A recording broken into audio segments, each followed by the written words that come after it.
So, Carmen, over to you.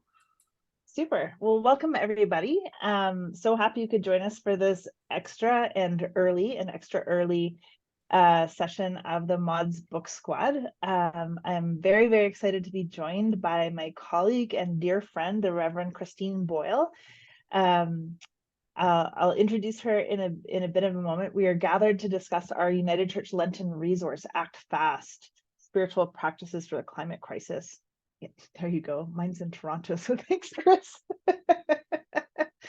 But first, I'm going to invite Lori Neal from our Church and Mission team in the General Council office to just put in a quick word about what the church is doing for Earth Week this year. So, Lori, I will invite you to join us. And Stephen, if you could highlight her, that would be great.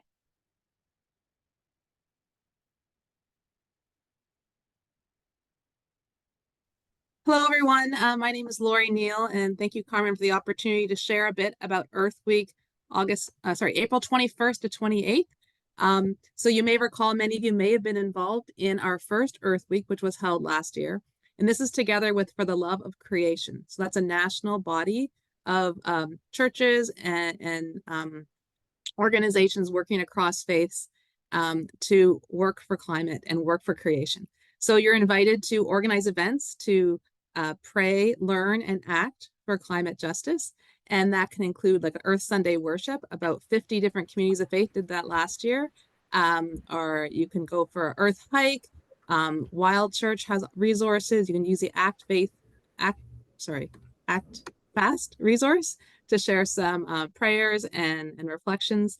And then for learning, there's a retrofit tour. So if you had a Faithful Footprints grant and you want to share and open your doors to other communities of faith to see what you've done, there's an invitation to do that. Or if you want to go visit one, that's an opportunity. And in action, there's opportunities to do advocacy.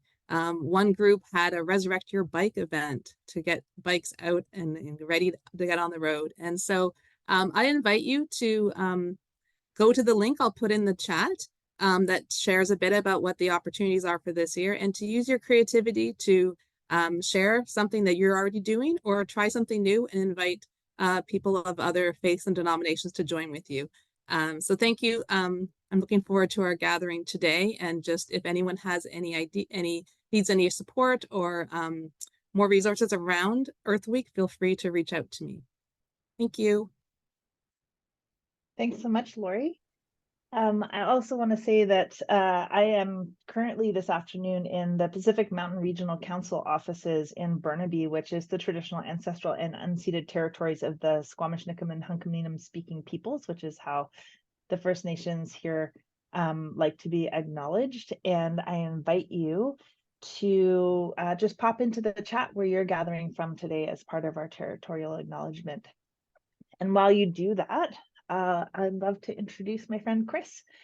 So Christine Boyle, for those of you outside of BC who may not know her so well, is a United Church minister.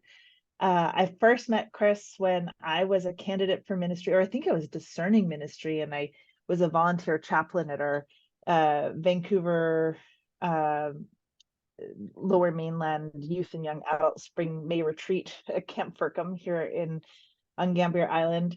And Chris was a grade 12 participant in that retreat. We ended up moving to Berkeley together the same year. I started my PhD the year that Chris started her Master's of Religious Leadership for Social Change at the Star King School for the Ministry. And then she came home and completed her MDiv requirements and pursued ordination, served for a little bit at Canadian Memorial United Church here in Vancouver, has been very active in the fossil-free faith movement in the United Church of Canada. And like a United Church minister who did a Master's of Religious Leadership for Social Change, you might expect, she ran for Vancouver City Council and was elected to Vancouver City Council in 2018 or 2017? 2018. 2018. And just this week has announced her candidacy for the nomination for one of our ridings for the provincial NDP in the provincial to get the nomination for I've completely forgotten which one it is, but one of our ridings In here. Central Vancouver, yeah. Yeah, in Central Vancouver. And if she is nominated, then we'll run for election in our provincial election, which will be sometime no later than October this year. So Chris, I know you're incredibly busy and really, really appreciate the opportunity to impose on your lunch break. So I noticed you might be having some little small bites during our time together to talk about these spiritual practices for a climate in crisis. And so thank you so much for joining us. I am really, really glad to get to have this conversation, and it is a good grounding amid everything else, especially to get to be in conversation with my good friend Carmen and with all of you. And it was a good nudge to catch up on the reading, which I have been trying to follow along day by day, but occasionally got a day or two behind. So I'm glad for the group accountability of a faith community like this to keep me on track. And I also am joining from the unceded territory of the Musqueam, Squamish, and Tsleil-Waututh in Vancouver. So as a couple of us were gathering together a few minutes early, Stephen was sharing that Church United in Learning is also doing an online learning with this resource throughout Lent on a weekly basis. And that one of the things that they were finding is that the topic feels really heavy, that there's a lot of existential dread and maybe immobilizing fear that comes along with climate. And I laughed and I said, I think that's the space that Chris lives in every day. So yeah, I guess I just, as somebody who's sort of like on the front lines of trying to move the needle on the public policy side, what is life like, as with climate being one of your primary motivations for serving in public office? Oh, what a nice light softball question to get us started. I think about this all the time. So I was elected to City Council in October 2018, which folks may remember was the same month that the IPCC put out a pretty devastating report that gave us 12 years to dramatically decarbonize in order to sustain habitable life on the planet, or something daunting like that. 12 years. And I remember that specifically because I remember thinking, here I am, I have been elected for the first 4 years of that 12-year window. How am I going to make it worth it? So I think a lot about collective action as the antidote to despair. And I actually have felt fortunate in the last 6 years now that I've been on council to be in a position, more so under our last council than now, but to be in a position to have some decision-making power on these issues, because I do think so strongly that being able to act is part of how we pull ourselves and one another out of that deep, deep despair. And so it has felt both daunting and like an important opportunity to get to be at the table and be fighting on these issues at a scale that I know matters. So that's one piece of it. I mean, I hear and talk about climate despair with so many people, and in particular with so many young people for whom the scale of the crisis is obvious, and the gap between what is clear to them as the scale of the crisis and the piddling about that a lot of our governments are doing on it, that gap itself is the source of so much despair for so many of the young people I talk about. It's not just that the problem is huge, it's that we know it's huge and we've known it's huge for decades, and we seem content to not do enough about it. And again, I sort of am constantly trying to walk this line of how when I'm meeting with climate groups, when I'm talking to young people, to not be Pollyanna about it, to not try to sort of say like, well, it'll be fine. I think we know it may not be fine. And also it's not there's just a ton of gray area. And so much of our work right now is making it the best or the least bad that we can for those future generations. And I think that also is an important realization and reminder. Sorry if I'm jumping all over the place here, but we can, I think it's an important reminder that we can't just be thinking about climate action as like a solely ecological problem, but we need to be looking at the social and the justice pieces too, because we know that we have already baked in some degree of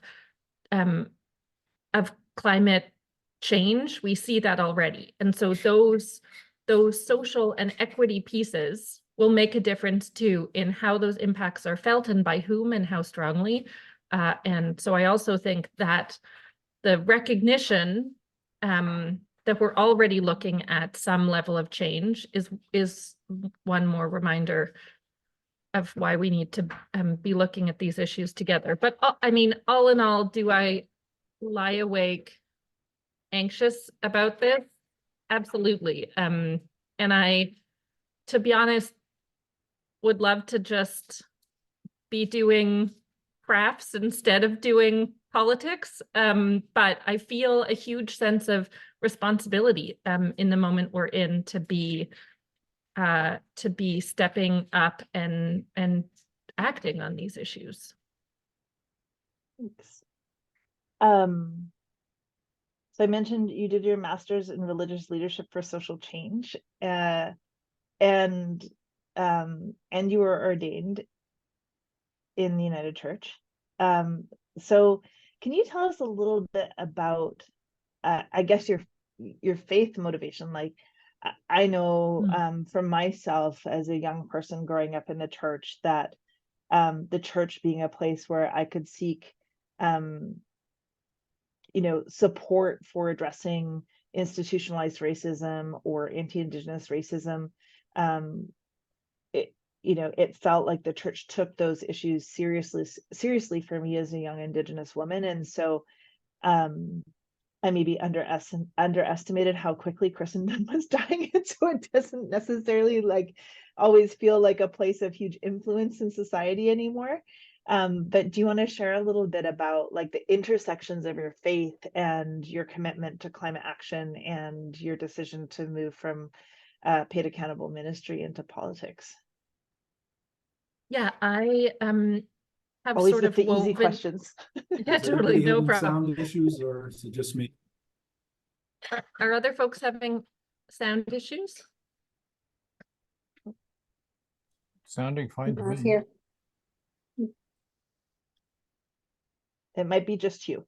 I'm not sure what to offer on that. I was shut down and then reconnected. So. Yeah, that's usually the best advice if you're having sound issues is to leave Zoom and come back in again. And if that doesn't work, you can even restart your computer. But as long as the rest of us are hearing clearly, then the problem is usually local at your end, and often restarting Zoom fixes it.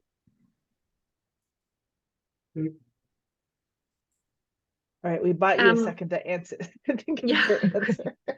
I know technical support is not my area of expertise. I have spent most of my adult life kind of with a foot in faith communities and a foot in justice work, some of that being electoral politics, but social movement work more broadly. I mean, I know that I am at my best when I am kind of equally balanced between the two, except that that is very hard to sustain. And so I am usually some slightly off kilter mix, and I hope over whatever the time span is, a lifetime, a decade, I get the right balance. but I noticed that for myself when I, am kind of very deep into political and social movement work. And then I get to church on a Sunday and I spend an hour just sobbing in the pew. And I think like, oh, something is telling me something here. And that helps me recalibrate a little bit. And when I was working in a ministry role at a congregation in Vancouver, I was fortunate to be in a congregation that was quite environmentally and socially active. And I was in that ministry role half-time. And half-time I was working doing multi-faith climate organizing locally and nationally and internationally, and actually got to be part of, with Faith in the Common Good, creating and launching the Faithful Footprints program back in 2017, 2018, just before I ran for office. So I feel like I'm always kind of doing a bit of a dance between the two. And for me, that works well, because I feel a call to both, and I see the importance of both. And it was in my teenage years when Carmen and I first met. It was the church that politicized me. I didn't come from a particularly political home, and I had an incredible array of youth leaders at the time who were very involved in kind of free trade and anti-globalization work, and anti-poverty and anti-sweatshop sort of work back in those days. And that got me more engaged in economic justice issues, in racial justice issues, and then that got me involved in climate justice issues further down the road. But those roots for me come from faith community, and so I can't actually separate them well, even if I try, which I'm not trying.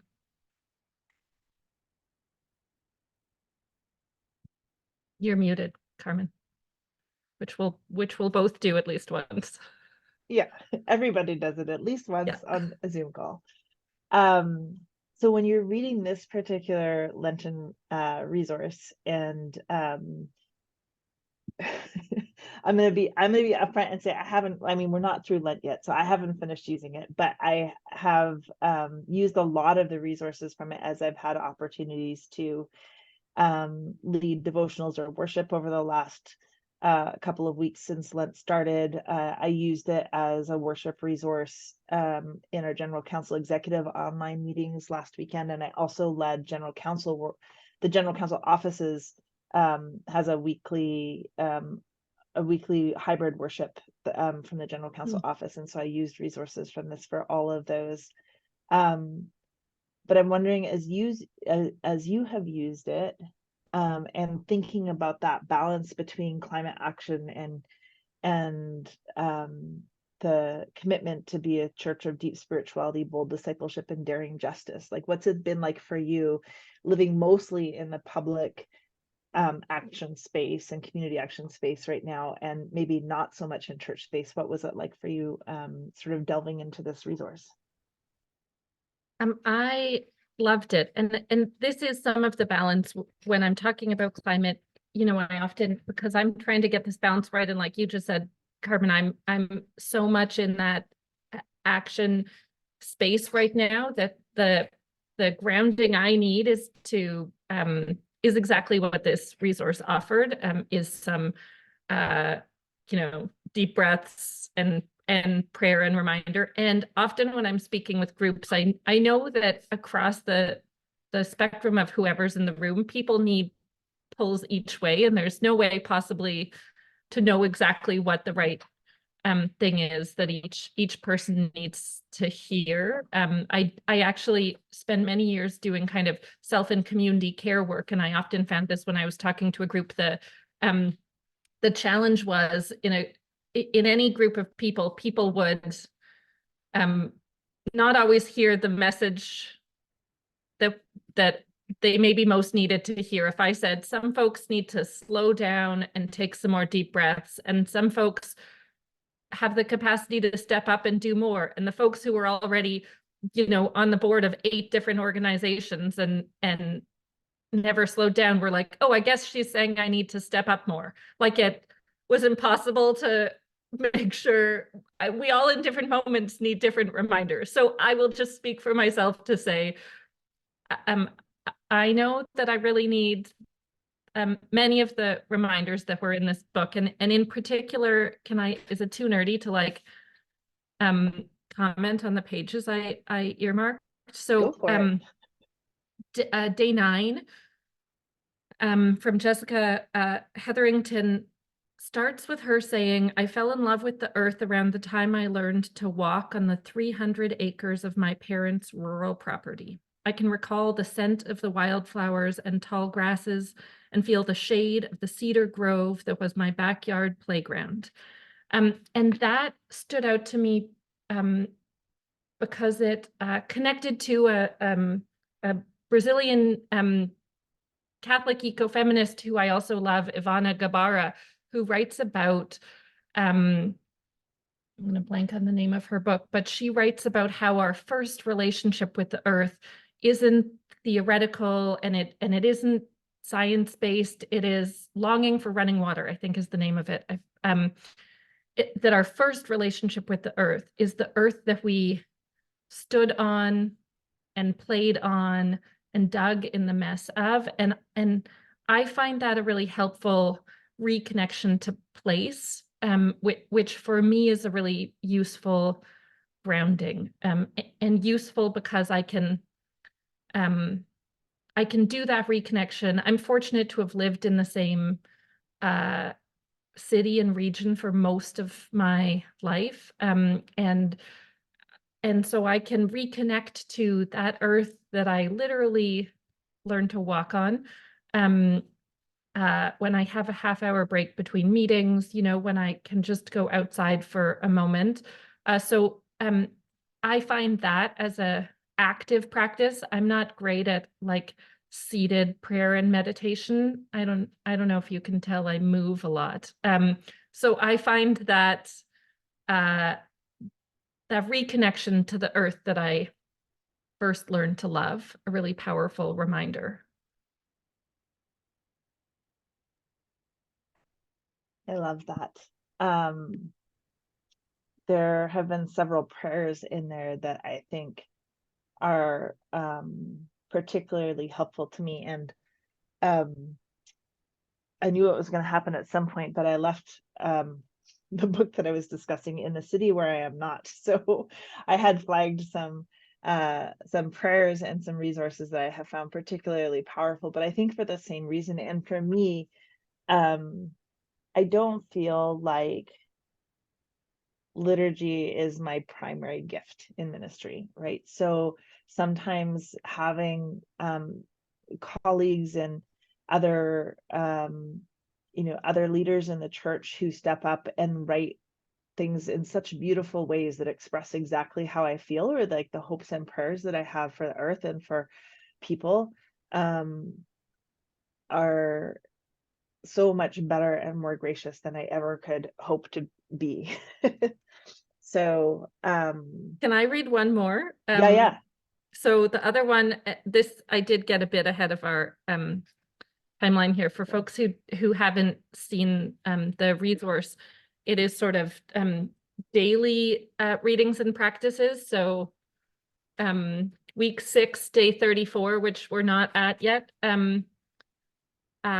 is entitled Litany of Struggle and Attentiveness. And I won't read the whole thing, but it's this sort of, I don't remember what we call it in the church, a back and forth, like call and response. Call and response. That's exactly it. A call and response. And so there are some beautiful paragraphs of readings, like you said, Carmen, expressed better than I could express them. And then these response lines, and the first response line is we gather, we gather, we gather. And the second is we are together, we are together, we are together. The third is we are present, we are present, we are present.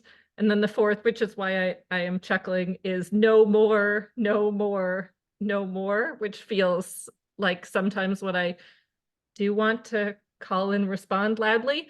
to injustice, and then the last is we remember, we remember, we remember. And again, I, just like you were saying, Carmen, I feel like this is not my gift, but I love sinking into the way I feel like, particularly because the United Church feels so much like a home to me, to be able to step into readings and resources that feel like they were written on my heart since I was young, and take me pretty quickly back to that place, even if I can't fit in worship on Sunday. Some of our language and style pull me back there pretty quickly in a way I appreciate.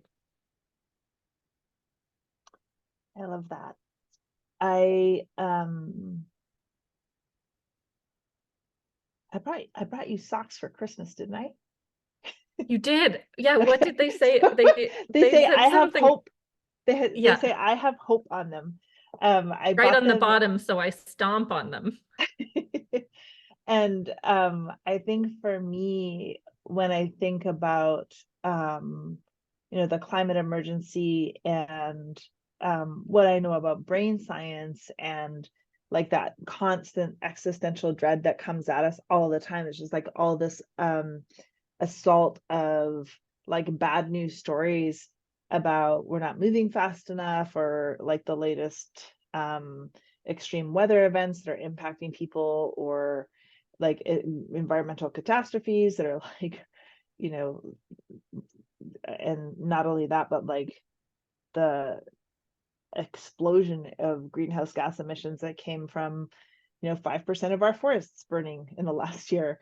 Like we needed that, like we needed a hole in our heads, as my grandpa would say. And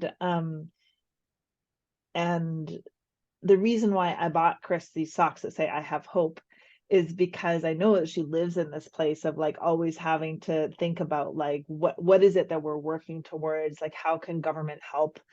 I think there's carrots and sticks, and then a whole movement of people that say government shouldn't have carrots or sticks in terms of public policy and the role in social change and climate action. And but I have come pretty strongly to believe that like hope isn't a feeling, right? Like it's a commitment, and it's what inspires us. And for me, I keep coming back to this idea of like we are an Easter people, right? Like we believe in this like hope of the resurrection story that is so completely improbable. And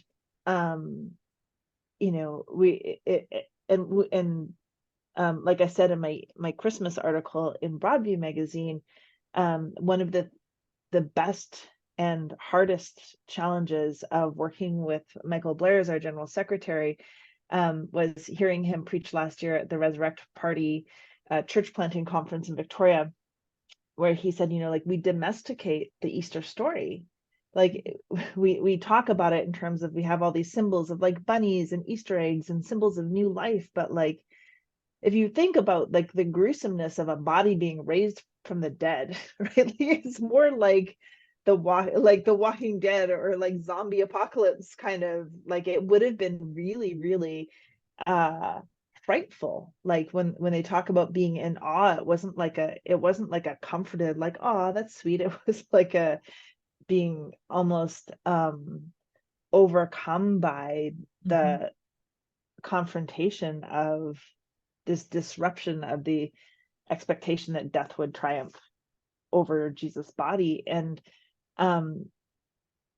so that we come from a faith tradition that teaches us to believe in the possibility of life triumphing over death. And I think that is part of what feeds our commitment to being a church of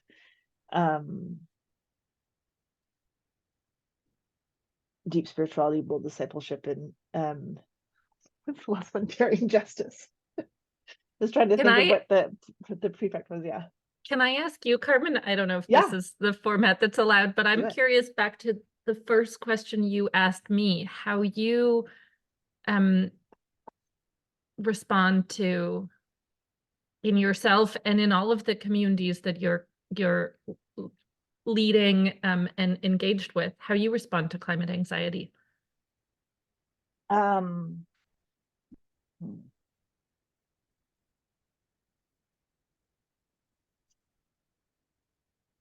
Sometimes I feel like I live my life in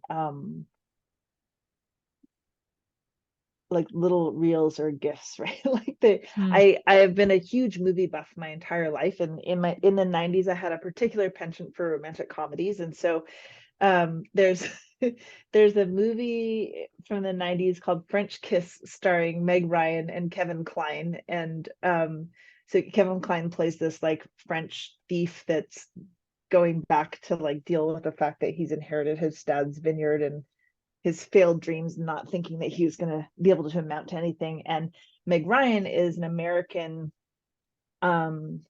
fiance of a Canadian doctor who's living in Toronto and is not supposed to leave the country while she's waiting for her immigration status to change. And her doctor fiance goes off to a medical conference in France, and she was supposed to go, and then she's scared of flying, so she doesn't go. And but he had bought her like a flight simulator training to see if she could get over her fear of flying.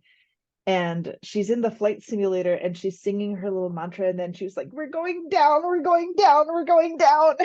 And like I literally have this scene from this movie that plays in my head anytime that there's like a bad news story, or I look at like, you know, there's a folk song by a BC singer named Alan Moberg who lives on Salt Spring Island called My Salal Brush. No, yes, My Salal Brush Roots. And he talks about my salal brush roots are hard to pull out. Salt water won't run out of my veins. You can take a saltwater cowboy and you can put him in the city, but he won't ever forget. And I've had these moments of like driving up island to my hometown in Alert Bay and seeing these like evergreen salal brush with like their leaves have been like burnt into a copper color by the sun. And just like I'll see that and have that moment of connecting to like the landscape and the environment, like the natural environment that I grew up in the temperate rainforest, and think like they are not supposed to be copper, like they don't change colors. And then go like we're going down, we're going down, we're going down. So mostly that's my initial reaction, if I'm like 100% honest. And I think that's why I think being rooted in spiritual practice is important.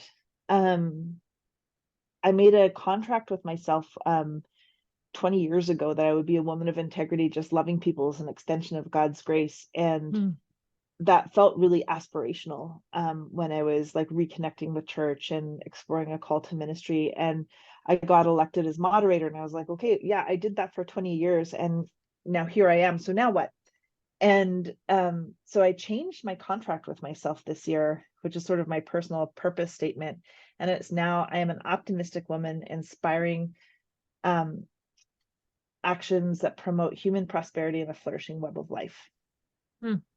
And the saying that I'm an optimistic woman is intentional because that feels aspirational, right? It feels like there's a real deep importance to being committed to sharing the hope that comes from our faith, and that we need to be rooted in our faith and choose actions that contribute to life flourishing for everybody, for people on the planet, and that human prosperity and flourishing biosphere are deeply interconnected, right? That we cannot continue to drive unlimited economic growth where, you know, the majority of the impacts of those economic decisions are externalized.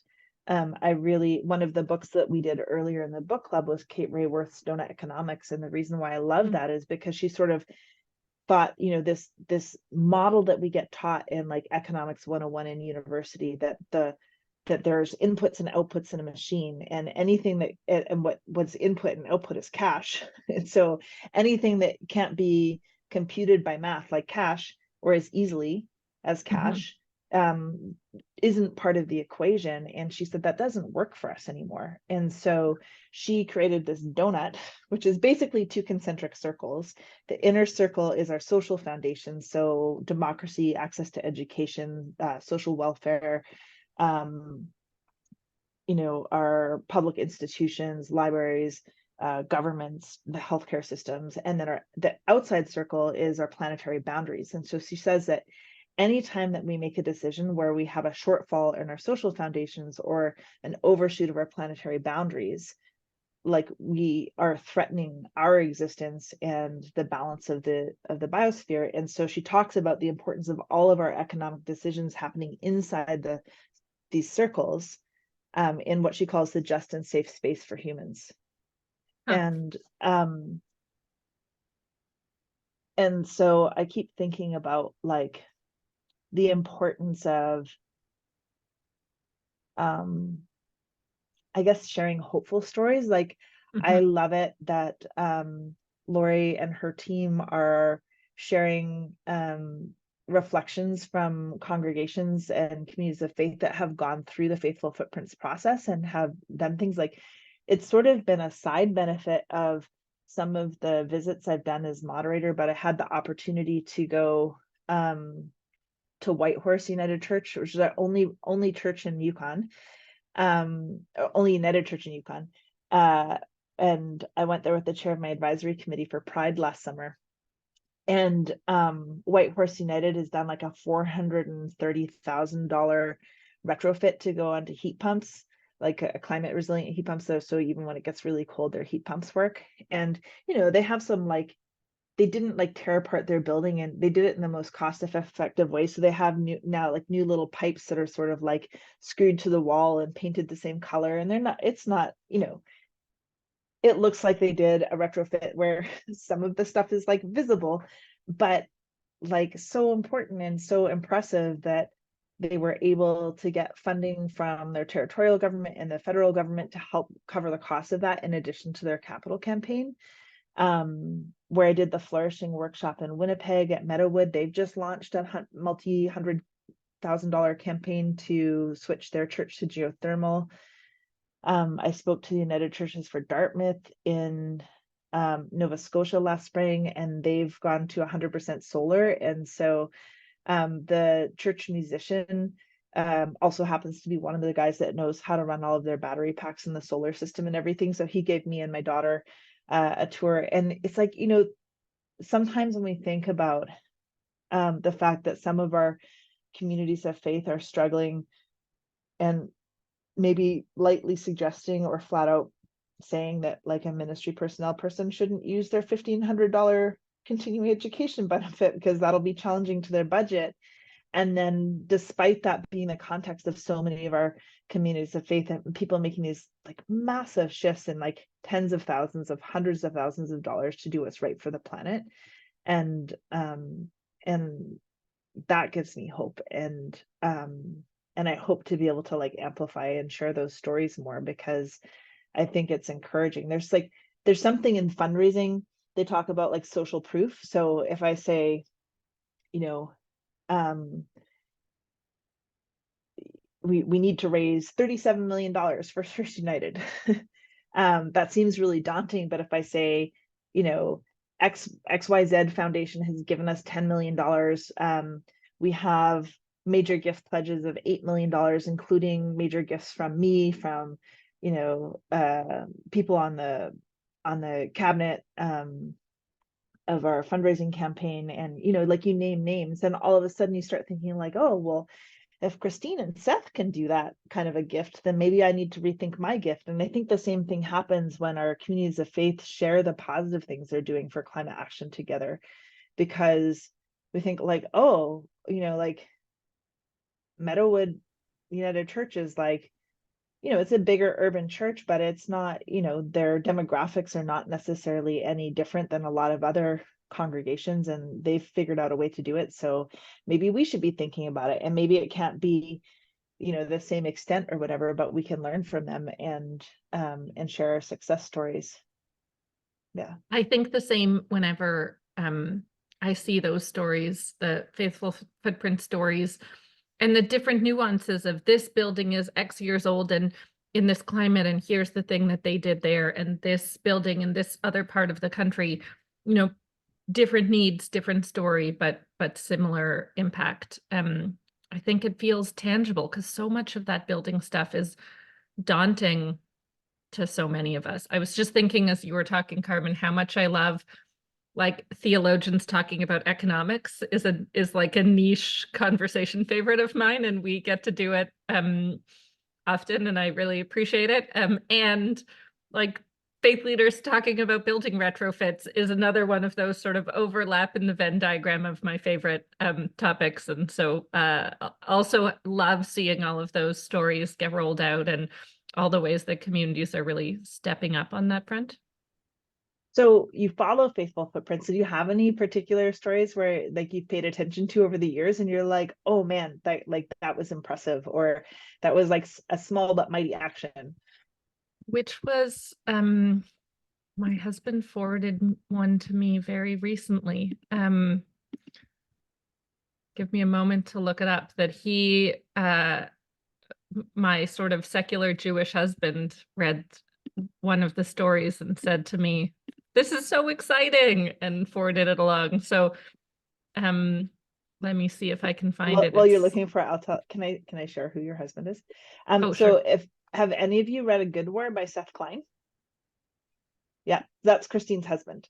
So she's married into some public Really? thinking heavyweight family here, with Seth Klein being her husband, Naomi Klein being her sister-in-law. When I first moved home from doing my PhD in California, I actually worked for 2 years at EcoJustice, which is Canada's largest environmental law charity that focuses on litigation. And so I had connected with Seth actually through my cousin Tova, who at the time was also working in sort of environmental nonprofit spaces. And my cousin Tova is my first cousin through my adopted family on the 60 Scoops, my mom's 60 Scoop side of her family, and her dad and my mom are adopted siblings. Her dad married a Jewish woman from Montreal, and so my first cousin is Jewish and I'm Indigenous. And Seth said to me during this meeting, like, "Oh, how do you know Tova?" And I said, "Oh, she's my first cousin." He's like, "But you're Indigenous." And I said, "Yeah." And he's like, "And you're a United Church minister?" And I said, "Yeah." And he's like, "She's Jewish." And I was like, "Yeah, like Modern Families." And he's like, "You're the first Jewish United Church minister I know." I'm like, "I'm not Jewish." Anyway, that was fun. The National Observer had a story, and I'll share the link in the chat, just recently about a number of case studies, but the head image in the story is of Rockingham United in Halifax, which is this beautiful A-frame church with solar panels all up the roof, and they switched out their gas oil furnace for heat pumps and a bunch of other work. But and it's like you said, for Whitehorse, so often the kind of unsexy interior stuff that really makes the biggest difference. But I will confess that the aesthetics of solar panels all along the roof also get my heart going. So I will share that article in the chat. In a good way, right? Like your blood's not boiling because you're like, that no, looks in a terrible. good way, in a good way, Yeah. in a good way. I love it. I also love when I see large media outlets like the National Observer that are not, I am a regular Observer or Broadview reader too, and I seek out that information. And I love when we share these good news, faith stories, faithful public witness stories in secular mainstream news spaces too. I think that's an important way that we share more broadly how we're living into these values at that intersection of faith and action. Is there anything else in particular about Act Fast that you want to talk about before we open it up for questions or conversation with our friends who are gathered with us? I mean, only just that I made notes and have earmarks all over the place. And I will just say on this topic, the day 14, which is not exactly what we are today, but close, is from our own Carmen Lansdown and is specifically about buildings is great. There's lots of great, I won't read it, I'll embarrass you, but lots of good resources It's in good it. you can But remind me. I wrote it so long ago. I yeah, totally it's forgot I had good. anything in there. You should feel proud. No, happy to do more questions and conversation. All right. So maybe Stephen, you could help us to moderate if folks have like reflections they want to share or questions, anything spiritual or climate action related that you're struggling with. I've got a question. If somebody, I wasn't sure if I was Yeah. supposed to raise my hand or just No. speak up. Or... I think it would be good if you raised your virtual hand, but since you're ready to go, John, let's go. Okay, so I was looking for the little hand on the screen here and I couldn't see it. I guess my first question is just sort of coming off what you were just discussing there and bringing it back to where we first started talking about, you know, the using the words as we hear now, climate disaster, climate crisis, climate emergency. You know, we've already passed 1.5 degrees of climate warming, you know, and then 10 years ago, that was, ooh, it was the big, you know, kind of the number we don't want to go to. Now that we're there, it's not nothing. Now we'll move on and let's make it 2, you know, so so what I'm getting at is, are the, you know, the climate activists, whether there's, you know, church-based or you know, politically based, focusing on these, I'll call them micro projects, like heat pumps and solar panels for buildings and things like that. Yes, they look nice and they might take people's attention away from their anxiety over the disaster or the catastrophe which climate change is going to bring, and we're watching it come down the road. And the real change that has to happen is the change within governments, right? This is too big for little churches and little small groups. There has to be a major change at a macro level of the government. So that's where I kind of, nice to have all these little things happening, but that 20 years ago, you know, might get an applaud. Now it's, hey guys, we can't be focusing on that. We got to focus on the bear that's charging down the path to attack us, not pick, you know, berries. Yeah. I think it's a great question. Can I just ask John where you're from? Just so, because I don't know. Where are you joining us from? Excuse me, I'm joining from Barrie, Ontario. Barrie, Ontario. Awesome. I think it's a great point, and I absolutely agree. And you know, I think the reality is for me right now that we need everyone and everything all of the time at this point. And so I think, like Carmen was talking about around kind of proof points or social proof, we absolutely are at a place where we need large scale government action. My not to overly promote Seth's book, but Seth's book talks about the markers of emergency, how you can tell when a government is in emergency mode, which we need to be in tackling the climate crisis. And one of those markers is that we're moving from voluntary measures to mandatory measures. We're not just encouraging people to do this or that. And I know there's lots of, you know, concerns and conversation about mandatory measures, but in examples like getting buildings off of gas, we have been encouraging and incentivizing that, and we need to be moving to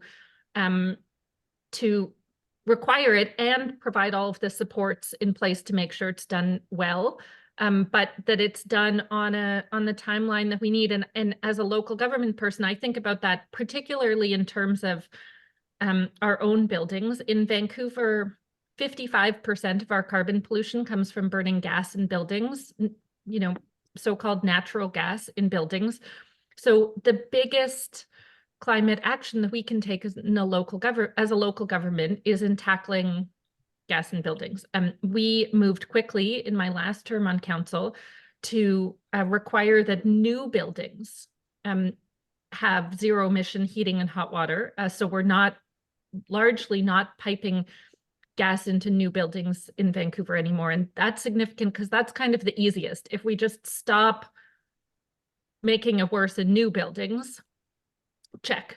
Not that that was an easy fight. I don't want to diminish it, but that was a really significant policy change. And now we're looking at retrofitting existing buildings, and it's a tension because I often hear from renters who reach out and say, I would love if there were heat pumps in my building. It was 40 degrees in the last heat dome. Like, we need that. And I'm worried it will mean I get evicted or my rent will go up more than I can afford and I have to move. So I think that's the balance where we have to be both requiring and supporting these types of transitions. And maybe I'll just say quickly, I think the one of the great benefits of faith communities, of churches taking on these changes is that all of the people involved get to see that it's possible. So much of this stuff feels outside of our realm of expertise or familiarity. And the more people have touch points, whether it's people knowing somebody who doesn't own a car or knowing someone who owns an EV, and then seeing these buildings. I mean, I live in a state of constant anxiety and none of it is ever fast enough for me. And I think all of it is important in the kind of social proof points that help move us there faster and also help create the political space and public understanding for governments to move faster. I think Joy before we Chrysler go to was Joy, next. I'll just ask a quick follow-up question. Actually, no, I'm going to save it for my final question. So I'll let Joy ask her question next. Okay, Joy, go ahead, please. Okay. Carmen, you referred to we're going down. That's where I'm at a lot. If I think about it too much, I mean, I agree that taking communal action or individual action can help for a while, but I guess I want to know, and I've just ordered the book, by the way, is there something you can help us with in terms of our faith and stopping the we're going down thinking? I feel like Carmen might be better suited to answer that question. Not that I'm trying to pass the buck here. Such a good question, Joy. I think that I signed up for that, answering that question when I let my name stand for moderator. I mean, I think, yeah, I was having a conversation with a retired minister in my region who's 86 this morning, and his wife passed away a couple of years ago. And before I was elected moderator, I had said to him, I wasn't able to attend her funeral. I'd known them since I was in primary school. And I said, when I'm not able to come to her funeral, but when all of the hubbub dies down and your family's gone back to Toronto and Montreal, and life has transitioned from celebrating her life and that ritual, I want to be there as part of your life and transitioning to life without her physical presence with you. And so let's go for breakfast every month. And for the most part, over the last 2 years, I've been able to do that. And it's been a real privilege and joy to be part of celebrating, his reclaiming the kitchen and organizing it in a way that makes sense for him after not being the one in the kitchen for 50 years.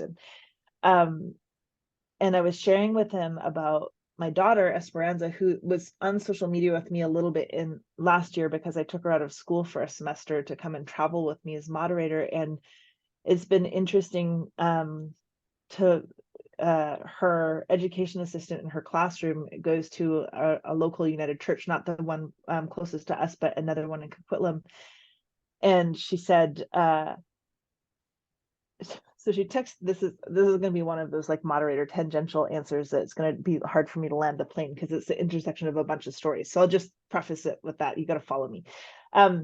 So her EA is friends with one of my best friends who's a United Church minister. And she texted her that one day and said, we were doing career day at school today with the sixth graders, had all of the normal answers you would expect from sixth graders about what they wanted to be when they grew up. And the last girl in the class said, I want to be moderator of the United Church of Canada.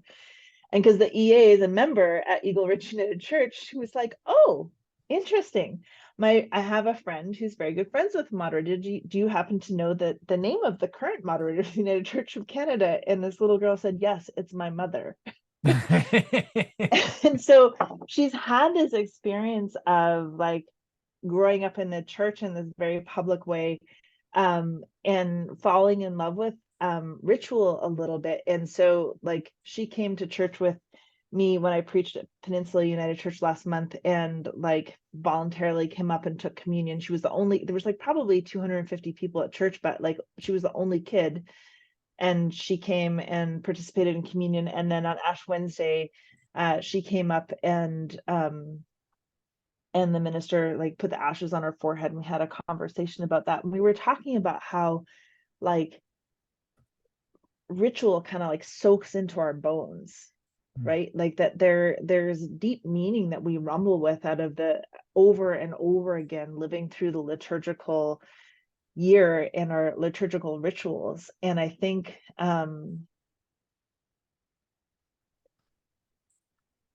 we live in a space, I mean, we have lots of hard things in our scriptures, right? Like both in the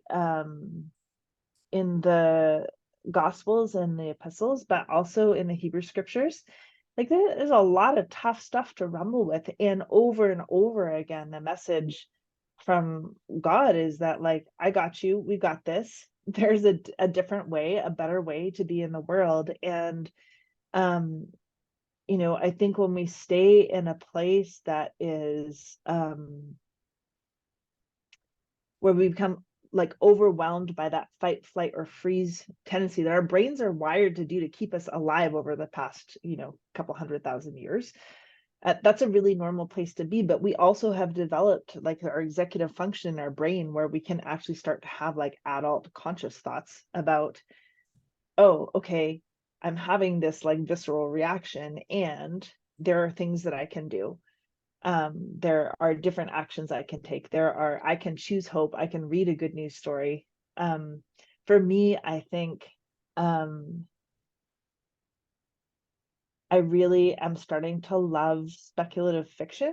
Like I think, so one of the books we'll do later in book club, and Elizabeth May is going to be our guest, and because she chose the book, she's very involved in her local parish as an Anglican, is Ministry for the Future, which starts off like you definitely, when you start off this book, and it's 583 pages, so you know you have to start early. Doesn't hurt if you start reading that book now for whenever it is that we are able to schedule Elizabeth May. But you start off reading this book going like, we're going down, like it's you know several decades into the future, and the heat domes are massive, and they're starting to be like eco-terrorists attacking transnational corporations because they're not moving fast enough to change behavior. But then over the course of the book, I mean, not to spoil it, but like you actually start to see all of these different, I guess, levers get pulled to where you think, oh, could we actually turn the Titanic in a way that, like Chris said, you know, like you see all of these pieces of social proof and you think, oh, it becomes tangible. It doesn't become this overwhelming, like we're never going to get 7 billion people or 8 billion people on the same page, to actually seeing all of these steps matter. And so because I live in movie space, I think like the other piece is this movie title, Everything Everywhere All at Once, which was one of the Oscar winners last year. The movie has nothing necessarily to do with climate change, but I just feel like that is the answer, right? Everything everywhere all at once. We just like everything we do for climate matters, whether that's you know, like for me, I love to travel, and I know Chris and Seth have made a commitment to mostly travel locally, both to stay rooted in like family but also for climate regions. And my climate footprint is fairly large for my job, but I also really love to travel with my kids. But then I make other consumer decisions that sort of allow for that, for me to live within a particular climate budget. And I think that it's also like hope is a conscious choice for me. And so looking to the scriptures and to our rituals for places where there is a message of hope. And we often use the passage from John at the beginning of Lent we use this less in the United Church now because we're trying not to not to contrast light and dark, just like good and bad, as part of becoming an anti-racist church, which is complicated. But this image of like a light shining in the darkness, and the darkness does not overcome it, right? That is a place of like solace for me, when I think about how minuscule our individual actions can feel, and even our action as a country in Canada compared to like the rest of the world. But I do think if we stay rooted in hope, it allows us to think creatively. And I think doing things that help us to dream into the fantastic side of our faith too, right? Like how if we actually think of the imagery that's in the Bible about like all of the different eyeballs on the angels, and that we kind of anthropomorphize them and make them look like humans, but like if we actually think of how like science fiction some of it is, then it allows us to flex our imagination muscles in a way that I think is really hopeful too. I don't know if that answers your question. That sparked so many comments, but I see Anne's hand up. Can I just say two quick things? One, Laura posted in the chat something I also think about and think is really valuable in response to the question and conversation from John around micro actions. And I just thought I would say the same is true for my family, as I've been on council and looking at how we tackle gas in buildings. I live in a little half duplex in Vancouver, and we had gas for our heating and hot water, and a gas stove and a little gas fireplace. And so we went through this sort of 2-year process for us of getting our own home off of gas. I don't know if you can see because of the light. We have, no, it's too bright, but put solar panels on our garage, and we got an induction stove. Actually, a member of my home church congregation helped rip out the gas fireplace and build a really beautiful bookcase there. And we did the bigger pieces around the heating and hot water. And I was really involved in it. I mean, my husband is nerdier than me on that front, and he gets the credit. But it was very helpful for me to experience just how difficult that is, even in a house where there's a lot of enthusiasm to do it. And I learned a lot, and then was able to be sharing throughout the process that information with our city staff who are looking at those policy pieces and how it can inform them. So those channels, I think, as Lori mentioned in her comment, are helpful in informing where we go in larger policy. And my other comment is just that I loved the book Ministry for the Future.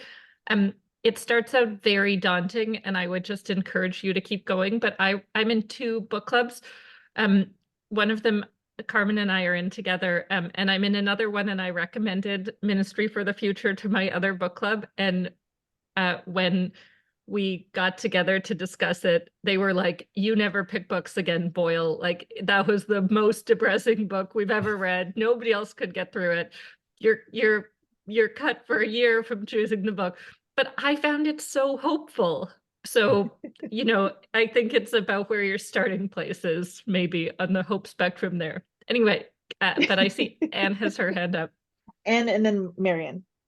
Yeah. Anne, you need to open your mic, please. You're muted. Okay. Can people hear me? Sure can. Yeah. I wanted to talk about the fact that for 5 years now, I have been on a green team with my church, Deer Park United Church in Toronto, and plus on another green team, which is made up of a bunch of churches in central Toronto called Faithful Green Actions. And we do a lot of research and newsletters and webinars for all the different people at the different churches. And right now during Lent, we are doing 7 sessions after church on Ontario on the Oak Ridges Moraine and our water resources and different things like that. So I also feel that, you know, we're going down, but I find it really helps to really understand climate, to read hopeful things. I love Ministry for the Future, but I can never get anybody to read it either. So to read hopeful things, and I think to just compensate when it gets to be too much, I just go sit down on the sofa with a cup of tea and a good mystery and just sort of get away from it all. But I think doing something where you feel you're advocating and teaching and learning helps to lower the stress. And what I found, the more that I do that, the more my faith has really increased, because now I really understand how wonderful this planet is, what an amazing clockwork of connected systems and everything. And I am in awe of it. So it's really made me more faithful, more appreciative of God's creation. So that's how I sort of go with it all. Love that, Anne. Thank you. Yeah, thank you. Alydia is next. Very reverent. Thank you. And Marianne, you'll need to open your mic, please.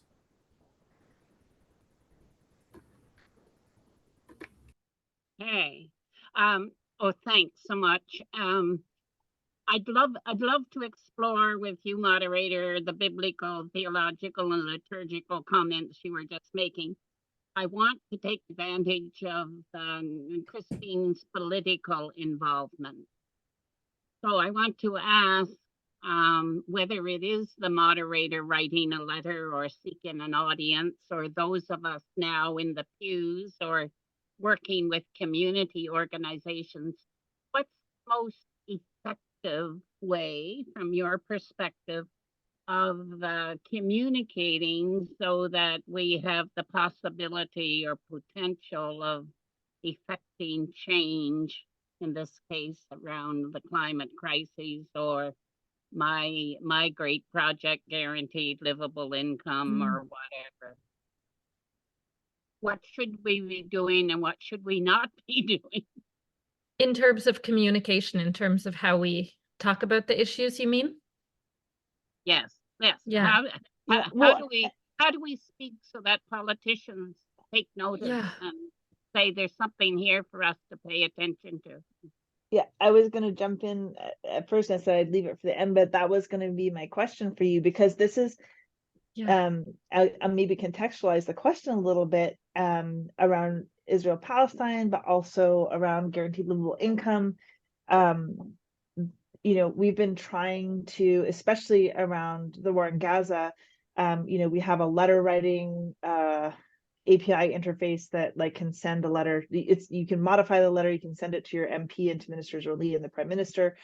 And we're really encouraging people to take direct action, to write to their own MPs, the responsible cabinet minister, and to the Prime Minister about the political issues that they care about.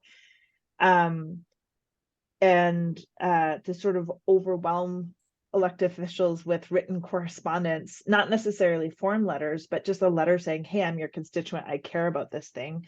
Because in our experience in the General Counsel office, there's a lot of skepticism, at least at the federal government level, when a letter comes to the moderator or the general secretary or both of us, that we're not, they know that we're not actually speaking like on behalf of the entire church.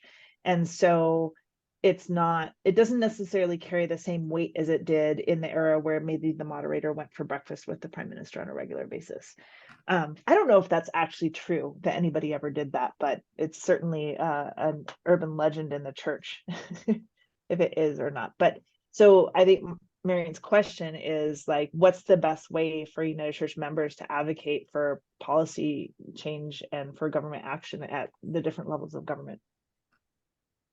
Yeah, it's such a good question. And also it's so nice to see and hear you, Marion. I am an organizer at heart, and by practice. So I think one of our best ways is to be gathering people and speaking in large numbers, building coalitions, particularly unusual coalitions or unexpected coalitions. I think that's important in terms of our communication. It's also important because it makes our movements and our policies stronger. And so I do think progressive political spaces and progressive social movement spaces are the spaces that I spend my time in. And there I see that we have a lot of work to do, reaching kind of beyond the choir and making sure that we're talking to, more unexpected allies. As a kind of negative example, out in BC, I see the way that that fear has been stoked, particularly in newcomer and immigrant communities around what we out here call SOGI, sexual orientation and gender identity curriculum in schools. And a lot of that fear comes from folks not knowing what that work is, what those conversations are in school. So there's a lot of work that we need to be doing on all of these fronts. There are similar climate comparisons about the sorts of misinformation that people hear and believe, and it can be quite harmful. And so I think some of our work is continuing to the church. I think of it as a church phrase. The church phrase I always think of is how we're drawing the circle wide. Who else are we bringing into those action spaces that build numbers and build political pressure? So that's my organizing brain always, is that coalition building and numbers building. I do think politicians and elected leaders respond to polling, they respond to large groups and large numbers pushing for something, particularly where they see those folks representing voters and potentially their voters. It sounds crass, and I hate to admit it, of course, but I think that matters. And while I'm being crass, we know that young people don't vote in high numbers, but that older generations do, and that's a great opportunity for our faith communities to be mobilizing people and putting that pressure on.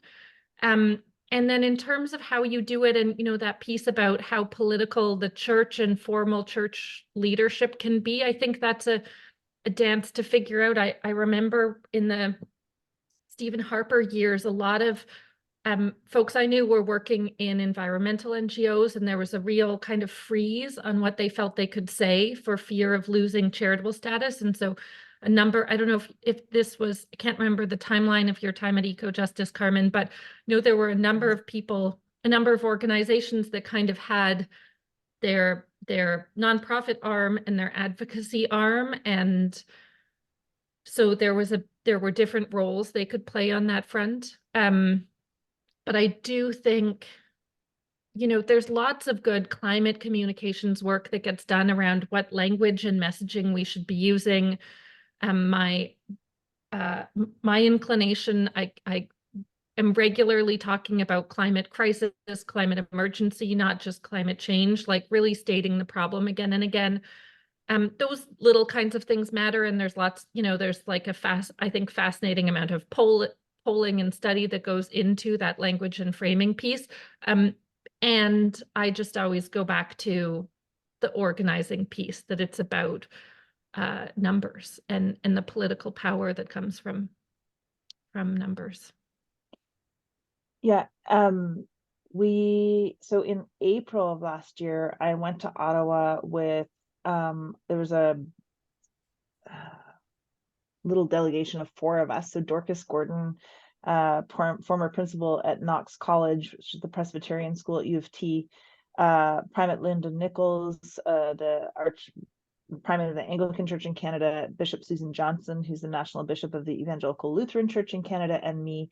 And we went and met with members of the Foreign Affairs Committee, with Rob Oliphant, who's the Parliamentary Secretary for Foreign Affairs, Heather McPherson from the NDP, Michael Chong. I think they're the Foreign Affairs critics for their parties. And talked to them about what our partners, with all 4 denominations, what our partners in the Holy Land were saying about what life was like for Palestinians and the potential for renewed armed conflict between Israel and Palestinians in April. We also met with senior level officials in global affairs and said, things, it's like a tinderbox, like, the smallest thing will just cause, there's so much nihilism and there's so much oppression right now that, if the Canadian government and other governments don't start to hold the state of Israel accountable for the role that the occupation is playing in the potential for violence by Palestinians against Israel, then we're not upholding our obligations under international human rights and humanitarian law.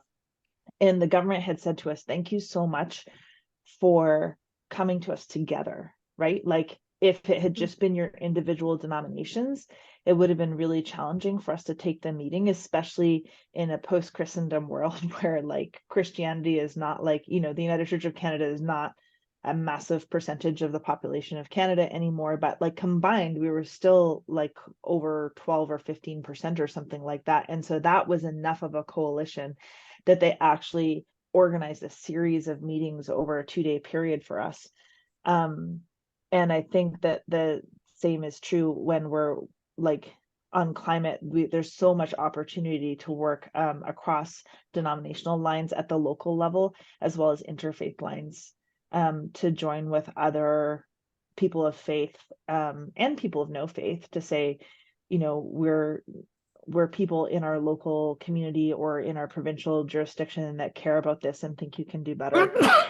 Because they said it's much, like as Chris just said, it's much easier for the government to respond positively and engage when there's a broad coalition of folks. And so like we're trying really, especially as we have fewer and fewer resources in the general council offices, to work maybe a little bit more behind the scenes and working actively with partners, and not up in front and center talking to ourselves about what the moderator said, but like actually trying to be really strategic and making sure the actions that we do have the capacity to take have big impact. We did a communications audit last year and found that up until, or I guess it was in 2022, prior to 2022, in recent times, 95% of our communications from the church were to the church. Like, we were not actually so a lot of the things that the church was perceived to be doing, that was only being communicated in our own little echo chamber.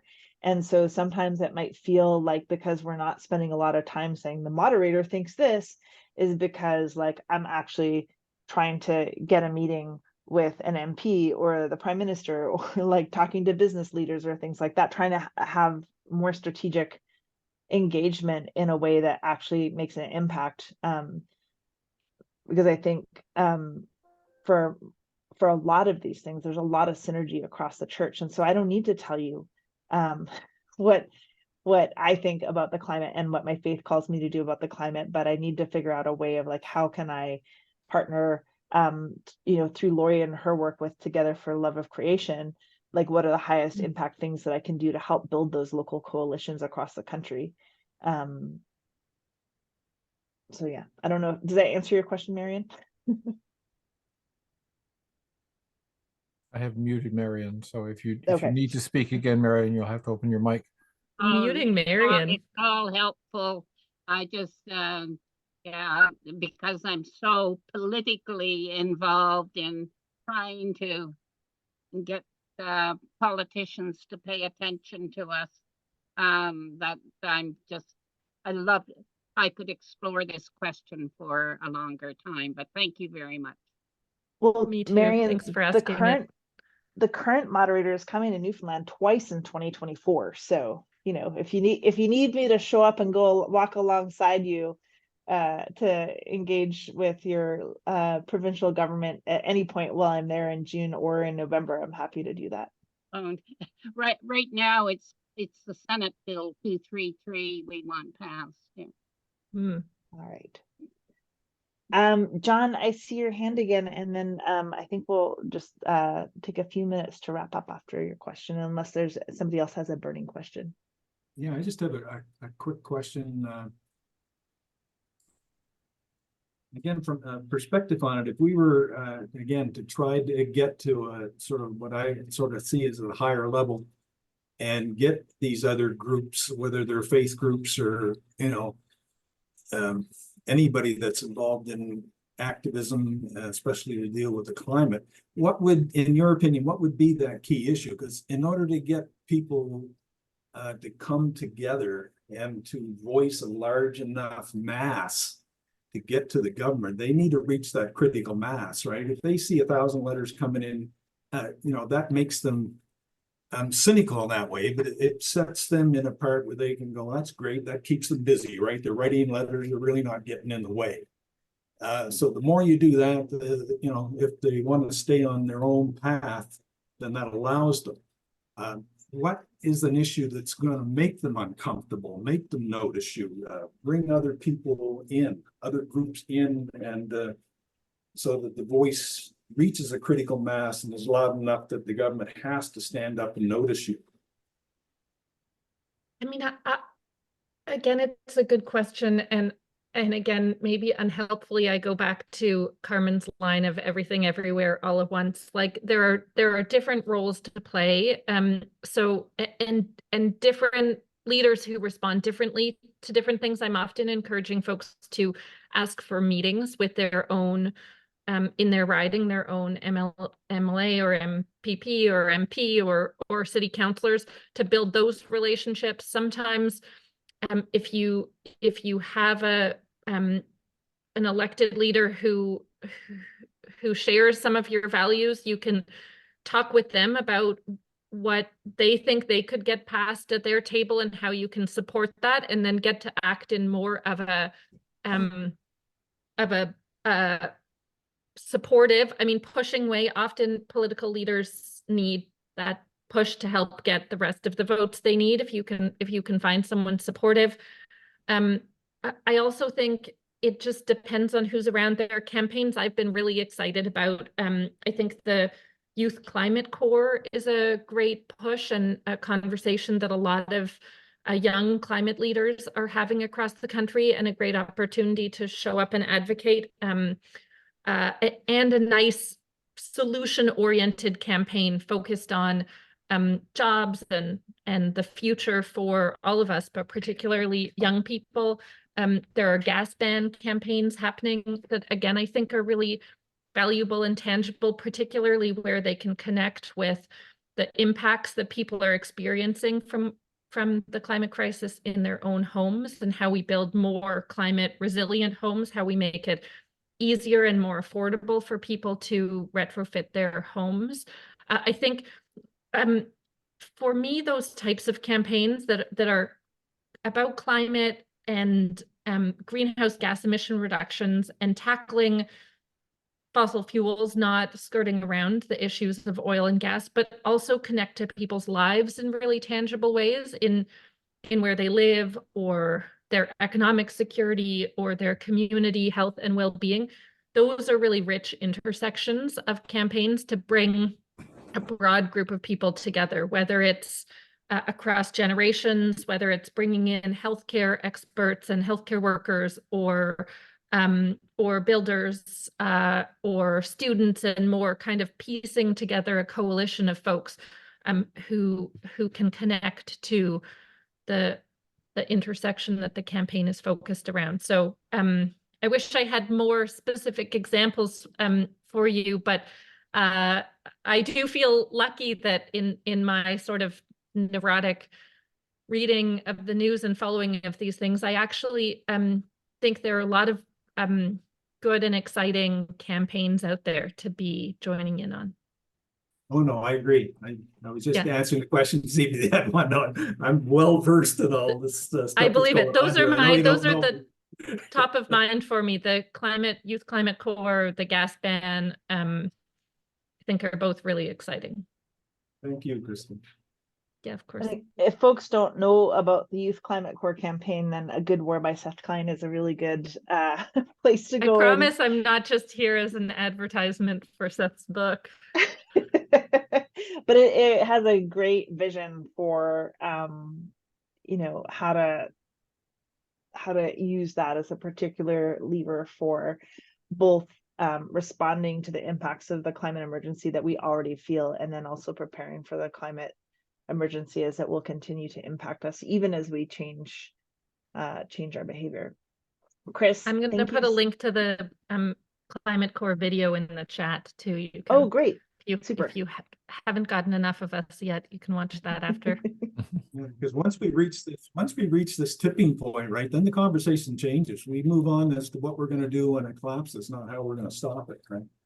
So that's, Yeah, I mean, I also wrestle with this balance of like, I see so many communities who have moved from talking about mitigation, reducing our greenhouse gas emissions, to adaptation, just sort of how we adapt to the disaster we've already created. And I bristle every time I see that, because I also think of course we need to be talking about adaptation, but if we're not talking about mitigation, if we're not turning the ship around and making the problem less bad at the same time, then we're never going to be able to catch up on adaptation, because it's just going to run away on us. And that's why I like these solutions that get it both at once. The building stuff, I think, is an example, but a lot of natural ecosystem response to urban street trees. There are a lot of solutions that again hit at that intersection. If I can just put a really quick plug in for, if you're doing any kind of major retrofit or redevelopment or development of your building, I think also being really clear on your climate outcomes in terms of energy usage and insulation, anything like that, with your consultant teams. Like, I was absolutely like stymied when we were planning for the redevelopment of First United Church, which is big, like almost, I think, just over $90 million redevelopment of our outreach ministry here in the downtown east side of Vancouver.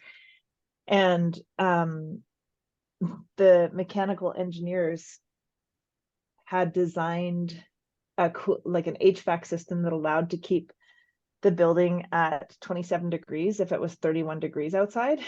And I was like, no, like, you have to go back to the drawing board and fix that, because you literally designed this heating and cooling system in the middle of a heat dome when it was 40 degrees outside, and this will be a cooling center for people that are homeless. Like, that is not good enough. They also didn't design an HVAC system that had HEPA filters in it, despite designing that system during a global respiratory pandemic. So I think to Laura's point about like not having to do the same work over and over again, I think being really, really clear on what are the non-negotiables for you when your procurement is a huge economic lever, and saying, if you want my business, you have to do it the way that I say. That's a huge lever in terms of government procurement, but also for us in our communities of faith. We are at time, so a huge thank you to Christine for joining us. I know that your time is precious, and we really appreciate you tapping back into the church for a little bit. Hopefully it was fruitful for you too. Thanks to everybody else for coming. There is no Thursday night book club. The fourth week of March this year is Holy Week, and I will also be in Kenya at that time. So our next regular book club will be April 25th. Reverend Maggie Watts Hammond, part of the ministry team at St. Andrew's Wesley United Church here in Vancouver, is going to be discussing A Psalm for the Wild Built by Becky Chambers, which is a lovely little novella. It's a quick read, so nothing heavy like a lot of the things that we have given you in the past bit. And it is very, it's just a lovely, lovely story. And so that will be in April. And then in May, it's not a heavy read. It's a difficult read though, in some ways, is Brahma and the Beggar Boy by Renee Cyclicar. Renee is the daughter of a United Church minister, and it's an epic poem, and so it can be sometimes hard to follow in the way that epic poems can be to follow, but it is about a sort of dystopian speculative fiction sort of time in the future, that also involves a respiratory pandemic and climate catastrophe, and she's a person of deep faith, and who serves in some committee work here in Pacific Mountain region. So excited to have her join us in May. And I thought, since this particular week we are talking about our spiritual practices, that we don't normally do this in book club, but that I would end us with a prayer from Act Fast. So, and thank you to Lori for sending me the PDF copy so I could have a copy in front of me. This is by Jackson Rakundu, who is in Kitchener-Waterloo area. He's a young climate motivator that was employed by the church in the last summer in order to work on local climate solutions in his community of faith and in the Kitchener-Waterloo area. And so I'm going to adapt his prayer and pray us out today. Let us pray. Holy One, within us lies the wisdom of nature and the divine. I've never really thought of it before, but here it is, a sacred compass, whispering, guiding, sometimes drowned out by the noise of the world, often ignored. It is time to heed its call. Guide us, source of wisdom, to align our desires with the greater good. Grant us the clarity and discernment to make choices that honor our true selves and benefit all beings. Illuminate our path with your guiding light. Amen. Amen. Thank